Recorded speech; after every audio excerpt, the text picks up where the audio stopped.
Les prépositions en allemand, partie 4. Je crois que je vais m'arrêter ici. Mais si vous posez des questions, si vous avez des lacunes, des questions, posez dans les commentaires, je vais vous répondre. Aujourd'hui, on parle des prépositions mixtes, c'est-à-dire les prépositions à deux cas. Les prépositions qui conduisent et le datif et l'accusatif. Exemple, in, dans ou bien en. Ça conduit le datif quand il n'y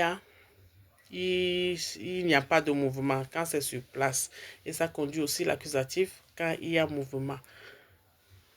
Ich gehe in die Schule.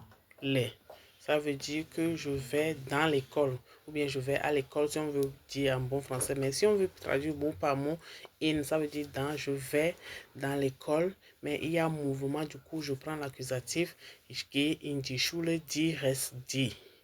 Mais quand on va dire ich bin, je suis sur place, je suis déjà à l'école, je suis sur place, on va dire ich bin in der Schule. Là, c'est le datif, le dit change en der. Et les autres prépositions qui sont dans le même cas, c'est-à-dire les autres prépositions mixtes, ce sera in, auf, an, über. Unter, vor, hinter, zwischen.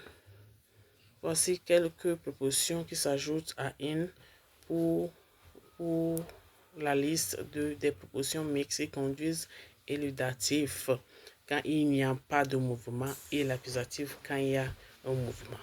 Je fais ça très court pour que vous ayez le temps de poser des questions. Je vais répondre par vidéo chaque fois. Abonnez-vous. Il y a ma collègue assistante qui me dit que j'ai oublié le génitif, donc je ne m'arrête pas ici. Je fais une partie 5.